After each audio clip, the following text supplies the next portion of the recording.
Nah, ini pertanyaan dari Om Wijoyo ya.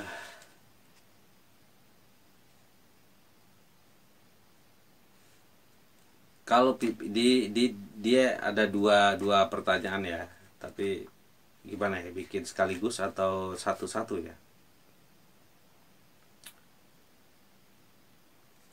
Kita bikin sekaligus saja ya dua pertanyaan ini. Langsung jawab. Pertanyaan pertama ini, kalau pipa besar tidak dingin dan ampere tidak mau naik, jadi problemnya itu ya, pertanyaan pertama. Pertanyaan kedua, kenapa kalau flashing pakai R11? Kenapa tidak pakai friend R22 atau R32? Nah, kita jawab yang pertama dulu ya. Jadi kalau ampere nggak mau naik ya, mungkin dia isi freon ya. Pada saat kita isi freon, harusnya normalnya pada saat kita isi freon itu ampere juga naik ya, naik harusnya. Nah, tapi kalau misalkan pada saat kita isi freon, ampere itu tetap dipisahkan ini eh, setengah PK ya, misalkan setengah PK. Pada saat kita isi freon, misalkan ampernya itu cuma di 1,1 atau 0,8 atau 0,9 misalkan ya. Kita isi freon, dia nggak mau naik, ampere tetap di angka itu ya, tetap di angka itu. Itu mengindikasikan mampet ya, mampet ya, instalasi itu ada yang mampet. Apalagi di sini dijelaskan bahwa pipa besar nggak dingin ya. Nah, itu jelas sekali bahwa ada indikasi mampet ya teman-teman, mampet. Mampet ini bisa jadi dari apa, kapiler, pipa kapiler ya. Pipa kapiler itu yang ada di sini ya, yang di belakang itu. Jadi belakang kompresor itu. Jadi pipa kapiler itu, kita kan AC itu nggak selamanya pipa itu gede. Jadi di belakang itu freon itu mesti ngelewatin apa, pipa kapiler ya. Pipa kapiler ini fungsinya untuk menurunkan tekanan ya. Jadi pada saat freon ada di kondenser. Kondenser ini kan dari apa, kompresor nih. Kompresor lalu di kompresi ya, di pompa ke kondenser ini, ke kondenser ya. Nah, pada saat freon ke kondenser ini, freon itu ada di tekanan tinggi ya, tekanan paling tinggi. R22 itu tekanan di kondenser itu sekitar berapa ya? 260 atau berapa ya? Tinggi ya. Jadi di sini pada saat di kondenser ini tekanan tinggi, makanya dia panas ya, panas apa, si freon itu panas. Nah, untuk menurunkan tekanan ini, si kapiler inilah fungsinya, tugasnya kapiler ya, untuk menurunkan tekanan. Jadi pada saat dia ngelewatin kapiler, masuk strainer atau filter lalu kapiler, kapiler ini turun, tekanan jadi turun ya. Tekanan turun, lalu jadilah dingin ya. Jadi dingin terus masuk ke evaporator atau indoor ya. Nah, indoor makanya dingin ya. Itu apa namanya, fungsi kapiler.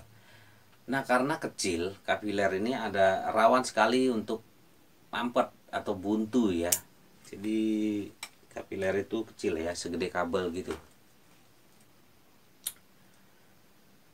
Buntu. Buntu ini banyak penyebabnya, bisa karena pada saat pemasangan nggak dipakum, misalkan gitu ya. Jadi ada udara atau ada kotoran yang bisa bikin apa, mampet kapiler ini. Atau ada oli yang bercampur dengan air, itu bisa bikin mampet. Nah, kalau udah mampet kayak gini, kita mau isi berapa aja freon, itu pasti habis teman-teman, pasti masuk, freon tetap masuk, tapi ampere nggak mau naik. Nah, itu gejalanya. Terus lihat di manifold ya, manifold misalkan manifold itu nggak bergerak ya, itu jelas mampet ya.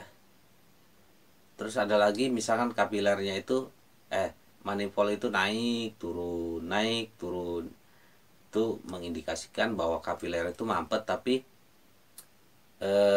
nggak buntu total ya, nggak mampet total, masih bisa keluar si freon itu lewat kapiler itu. Terus si ampernya nggak stabil ya, naik turun ampernya. Nah kalau Om Wijoyo ini pipa besar tidak dingin dan ampere tidak mau naik, jelas itu karena mampet ya.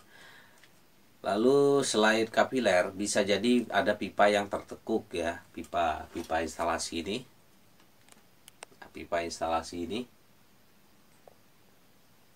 bisa tertekuk ya teman-teman, apalagi yang instalasinya jauh, misalkan lewat plafon panjang pipanya. Nah ada kalanya pipa itu ya tertekuk, apalagi kualitas pipanya yang jelek ya, yang apalagi merek-merek gak jelas.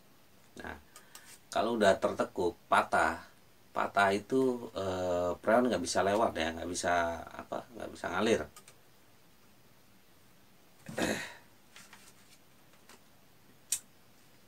Cari penyebab mampetnya ya Om Wijoyo. Ini jelas indikasinya kalau ampere nggak mau naik, pipa nggak dingin, itu jelas indikasinya mampet ya, atau buntu ya. Oke, lanjut ke pertanyaan kedua ya. Kenapa kalau plasing pakai R11, kenapa tidak pakai freon R22 atau R32?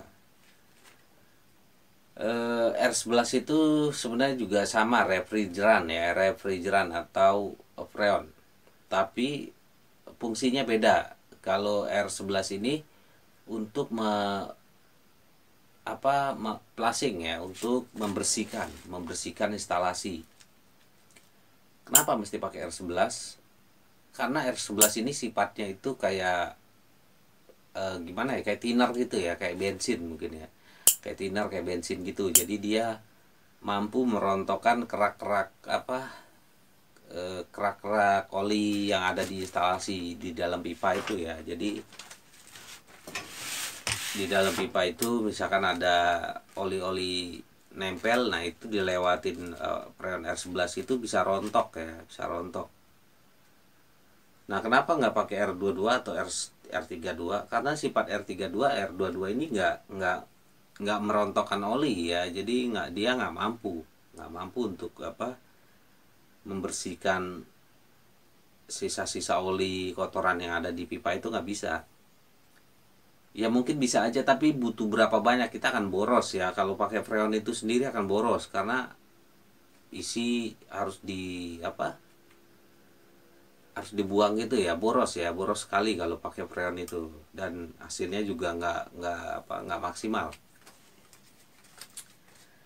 Nah kalau untuk freon R22, R32 itu untuk membilasnya ya, mendorong R11 ini. Misalkan kompresor ini pakai R32 ya, kompresor pakai R32. Nah kita untuk flushing kondenser sama pipa atau evaporator, kita masukin R11. Nah didorong dengan freon yang sama ya, freon yang sama untuk kompresornya. Misalkan AC ini pakai R32, nah kita dorong pakai R32 itu buat dorongannya ya, untuk membilasnya pakai freon yang sama. Atau kalau ada kompresor angin itu pakai angin juga bisa teman-teman. Jadi masukin R11, dorong lagi pakai angin itu ya, keluarin, dorong lagi, masukin R11, dorong lagi pakai angin, itu bisa. R11 jadi emang R11 ini difungsikan untuk membersihkan instalasi ya, instalasi kerak-kerak itu rontok pakai R11 ini. Bilas sampai bersih ya, pakai freon yang bersangkutan, freon yang sama dengan AC yang itu pakai itu ya.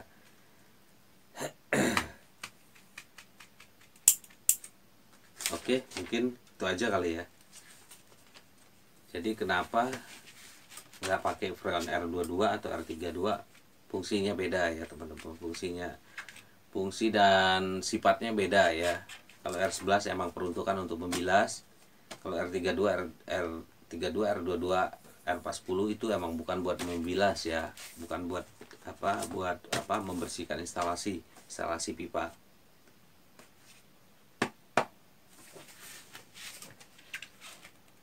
Oke gitu ya, mungkin cukup sampai di sini. Mudah-mudahan Om Wijoyo bisa paham. Kalau nggak paham ya seperti biasa Om Wijoyo, kita komen-komenan di komentar ya.